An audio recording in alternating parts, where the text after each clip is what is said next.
Here we go again with this investing terminology. I feel like I need to be wearing a full suit and tie just to say the words mutual fund. What is the purpose of a mutual fund? Do we need one? Furthermore, what is an ETF? And where is my briefcase?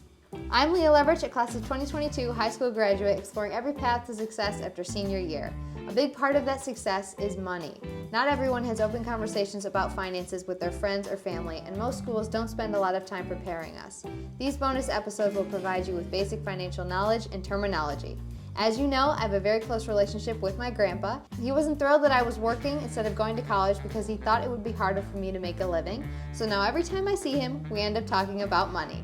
I value these conversations so much that I want you to hear them too. So if you're feeling the pressure of entering the real world and need to know how to manage your finances in the simplest terms, let's explore our options together.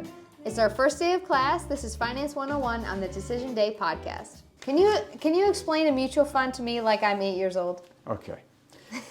Both an exchange-traded fund and a mutual fund both do the same thing. Instead of you going out and buying, okay, I want to buy this company, IBM, I want to buy Microsoft, Okay. I want to buy NVIDIA, I want to buy all these different companies, right? Yeah. Well, if you buy a mutual fund or an exchange-traded fund, and they'll have like a bunch of those companies. You don't have to go and buy individual companies. They're already in there. Okay. If you went out and bought, let's say, invested in 100 different companies, then you're trying to keep track of them. You got to make a trade for each one. Decide, okay, I'm going to buy this one. Then, this one's not doing good. I'm going to sell it. Okay. Instead, you buy the whole thing, the whole category. As a which is a mutual fund. Right. The whole category. It's a basket of stocks. It could be very exotic. Okay. But on the most basic term, it's like the S&P 500. It's 500 companies, the 500 biggest companies in the United States.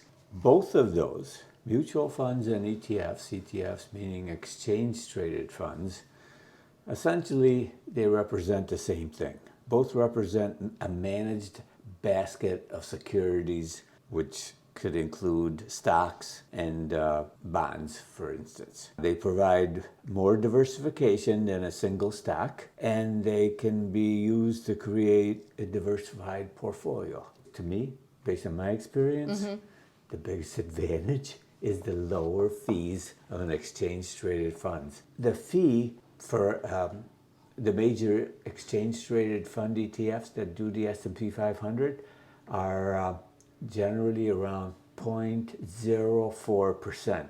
Okay. Compare that to 1 to maybe 0.75% to up to 2% on a mutual fund. Oh. So that you're not leveraging your money to gain the most out of your investment, it's my opinion. Okay. And also there's another element.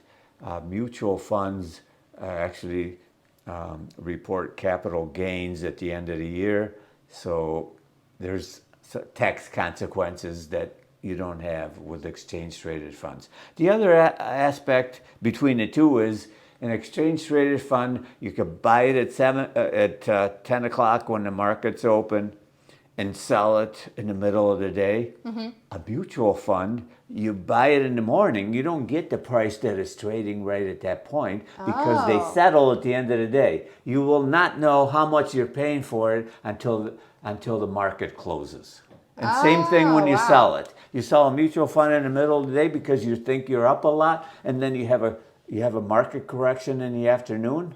That's the price that you're going to get after the close. And what's a market correction? You just explained this to me like on our own time because I thought it was the opposite of what it really means. It's essentially defined as a market going down. If you're in a correction mode, it could go down. Generally, they say 10%, is considered a correction. 2 or 3% is considered just a pullback, market pullback, because you got volatility every day. Okay. Or the market could change when you own a mutual fund, so you think you're going to be selling it at a good time, but it'll end up harming you? Or it could help you. Yeah, okay. If you sold because it's going down, you say at 10 a.m., the market's down a lot, and you put a sell order for a mutual fund in the afternoon, the market recovers, you thought you were going to get less than you actually end up getting. So they're not as Double-edged reliable. sword. They're not No, as predictable. It's not reliability. It's the fees because they're actively managed by a fund manager.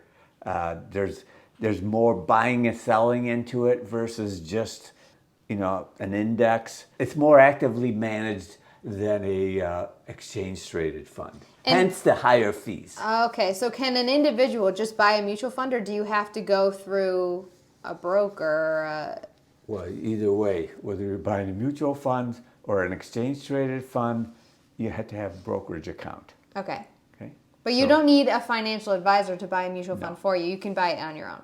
No. Oh, You okay. can go to a bank or to a financial institution and say, okay, here, I have this much money, manage it for me, and they'll recommend a mix of investments that you and them think is appropriate for you.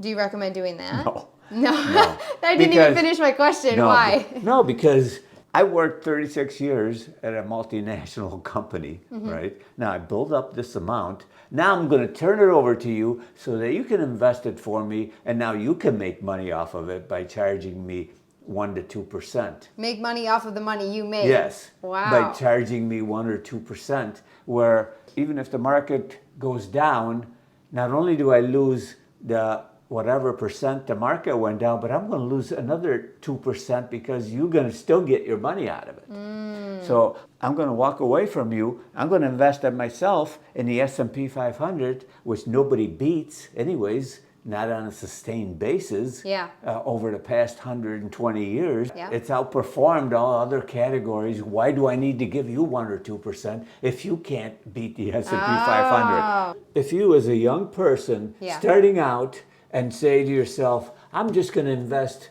in an S&P 500 ETF, you just beat the system. You just killed all the financial world. You just don't need anybody anymore. They're not going to nobody's going to like you in the financial world now because you just beat them at their own game. Oh, Yeah. but you're helping yourself at the end of the day. You're helping yourself, yes. Because when you're young, right? I mean, in high school, that's the best time to start investing because as Yes. soon as you possibly And can. if you learn that lesson when you're young, you beat everybody.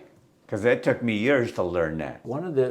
For some reason, I don't know why, we don't want to name names here, but some analysts keep saying, invest in mutual funds without ever mentioning ETFs, without ever mentioning exchange-traded funds. Yeah. And it's just mind-boggling to me. Because... And these are people that have been in the financial industry and they're so highly regarded for many, many years. Yeah. So I just don't get it. What are the benefits that they're stating for mutual They're funds? not. Oh. They're just stating the overall benefit of investing, which everybody knows that. If you invest in the stock market over the past 120 years, you're gonna get a gain of around 10% a year. That pretty much beats everything that's available in terms of investing. I mean, you have other categories that may beat it on and off for periods of time, but overall, that's the biggest wealth builder is the stock market. Yeah. But what if they have someone in their family, like familial pressure or pressure from their friends that are like, why aren't you investing in a mutual fund? Or trying to tell them, no, put your money in a mutual fund. Or maybe their money's already in a mutual fund. How do you tell them or advise them You're to... saying because they may not be aware of exchange-traded funds? Yeah, or just maybe if they have parents that are like, no, you need to put your money in a mutual fund. Well, tell them, look it up. Show me the data that mutual funds perform better than exchange-traded funds. The best way to set yourself up to become financially independent in the future, open up an online brokerage account, just like we opened up one for you as soon as you had a Social Security number. Okay, That's yeah. it. So You're a at baby. zero. It was a custodial account because you're a baby. Okay. Invested in the S&P 500 exchange-traded fund. SPY is the symbol. VOO is another symbol. IVV is the third option. Okay? That's all you need to do. Put the money there. It'll grow at a rate of 10% a year. Nobody will dispute that. Even though you have up and down in the market, you might lose up to 50% one year, but overall, it's going to average you around 10%. All right, did you hear that? So don't even worry about mutual funds if you want to get the most out of your money and make the smartest investment. If you have any further questions about different financial terminology or money-related questions, anything that you're wondering as a young adult getting ready to enter the workforce, or maybe if you're not even a young adult and you still are just curious about money, feel free to reach out to us, decisiondaypodcast@gmail.com or @decisiondaypodcast on social media. We thank you so much for listening. We look forward to hearing from you, and thank you, Grandpa, for sharing your wisdom with us. We look forward to talking to you in a new episode about money. Sounds good, Leah. Thank you.